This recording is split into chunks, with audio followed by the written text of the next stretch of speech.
What's going on, guys, and welcome back to Forza Horizon 3 and another cross-country car build. My vehicle today is the BMW i8. This car was added in the Rockstar Energy car pack that just came out a few days ago, and I thought it would be a pretty cool car to check out a cross-country car build of, and also somebody suggested it in the comment section of the video, the overview video I did. So this car now has 949 PI, which is pretty good PI. It's not amazing, however it's an average sort of PI. It's only got 775 horsepower though, which means it's quite a bit down on power compared to a lot of other cars that are over 1,000 horsepower.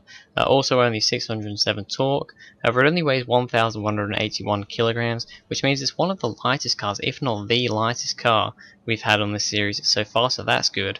I put the 3-litre V8 racing engine into this car, and it is twin turbocharged. So let's see how the BMW i8 does around the cross-country course. Alright, so we're here with the BMW i8 at the Redstone Cross Country Circuit, about to set off. Now I'm going to have 6 laps to see how fast I can go in the BMW. The current leader is the Aston Martin Vulcan with a 54.154. Now I don't think, because we're so down on power, that we're going to be challenging that car. Nothing really has. The only thing that's really challenged it, I would say, is probably the SRC Viper, and even that may be a bit far ahead for this car. So we're really looking at probably the HSV GTSR that went out last time. That's kind of the top car that's not already kind of in like S1, S2 class. I guess both the SRT and the Vulcan, I think they're both in S2 class from standard. So yes, that's a thing. So the HSV GTSR did a 55 point something 4 something. Oh god, okay, this car is not happy over there at all. That was okay, that was actually very interesting. Yeah, it's like a 55.4 something we're looking to beat to. I mean, that's to get into third place, into the top 3. That's probably the car that's going to be the best for this. Now, first impressions, did not like that jump at all. Really did not like that jump. I don't know what that was. I don't know if I caught it at a bad angle or what, but it really kind of got, I don't know, it was very strange. It really flew it sideways, flinged it into the side of the kind of bump there, which was very interesting. How's this car drive? It's not great actually. It's actually not great. Obviously this is all-wheel drive. BMW starts off all-wheel drive, so I did not have to change it, drivetrain swap it, but it feels really weird. Okay, I think that's what that there. It catches a bump there that I've never caught before, and it really hates going down that bump there. Wow, that's something weird. And the understeer is crazy in this car. There's a lot of understeer. I think this may be the most understeery car I've had on this series. And it's also not particularly quick because it doesn't have the power. I mean, it's one of the least powerful cars. I think the Vauxhall Astra only had about 590 horsepower. That was the least powerful, and it's in last place pretty much because of that reason. It had not having enough power. There was one other car that only had about 700 horsepower. I can't remember what it was. I'm not sure if it was the Mercedes 190. Oh god, it's getting thrown around really badly. I'm not sure if it was the Mercedes 190e. That actually did pretty well, currently in 4th place, so that does well. However, we kind of have to take a different line through there. We've got it a bit better this time, however we're not going particularly quick through it, compared to usual. This car is also very quiet.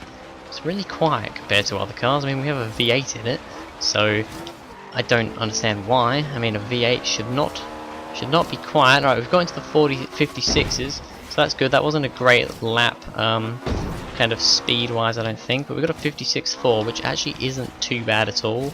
The understeer out of that kind of second corner there is really bad. It just drags it wide, and you have to be so careful with it.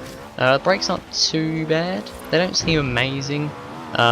You know, this car's obviously not going as quick as some others because it's lack of power. However, it's you know, it's got the light weight, so the brakes, I think the brakes could be better. I thought they would be better. They're not terrible, but they're not great. Oh, once again we've got flung at that jump. This car hates that jump.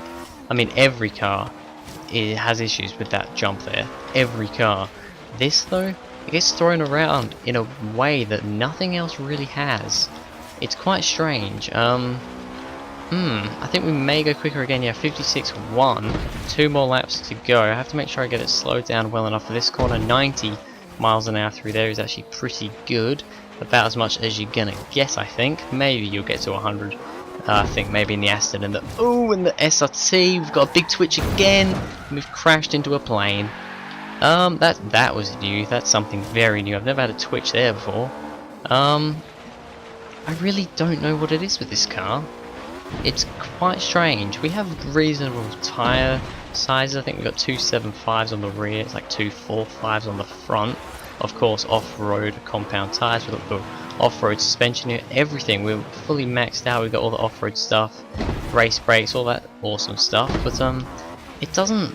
It feels weird. I mean, it's gone really reasonably quick so far. 56.1 isn't too bad. I mean, we're going to be a bit down the order, but we're not right at the back. However, it's just, it feels weird. This is going to be the last lap right now. Let's see if we can take some decent speed. We've got about 93-ish, 94 into that first corner with relative ease. Let's get it stopped for this corner. Don't drag it out wide too much.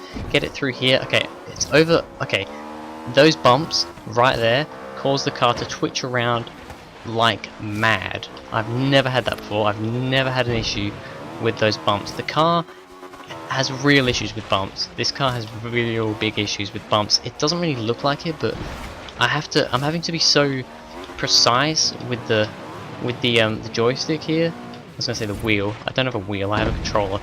I'm having to be so kind of fidgety and precise with it because it's just throwing the car around absolutely everywhere.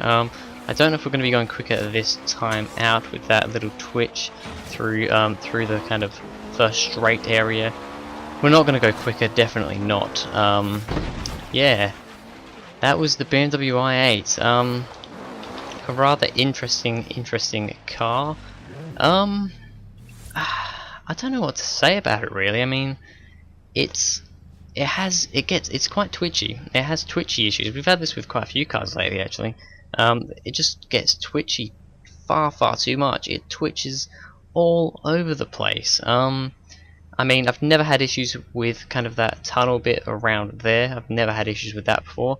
Coming down off those small little bumps, it just gets out of control, and it's hard to control. This car is quite hard to control. We don't have any grip issues or anything. Grips quite nicely because of the relatively low power, I suppose. However, it understeers quite a bit, so that's, I suppose, a bit of a problem. But yeah, the time of 56.190 will put the car into seventh place, which means, you know, it goes quicker than the Jaguar F-Pace, the Nissan Silvia, the Rolls-Royce Dawn, but it does go slower than everything else, really. Almost everything else. The Lotus Exige, the Ford Falcon, the Mercedes 190, the HSV GTSR. It's a little bit down, and that is quite disappointing. I thought this car would have been better. I mean, it doesn't have the power. It gets bumped around too much. It's twitchy. It's not great. It's not twitchy when normally driving it, but if you hit a bump, it really does twitch. But anyway, that's going to be it for this video, guys. Thank you very much for watching. If you enjoyed, please go ahead, like and subscribe. Comment what other cars you'd like to see cross-country car builds of in Forza Horizon 3, and I'll see you guys in the next video.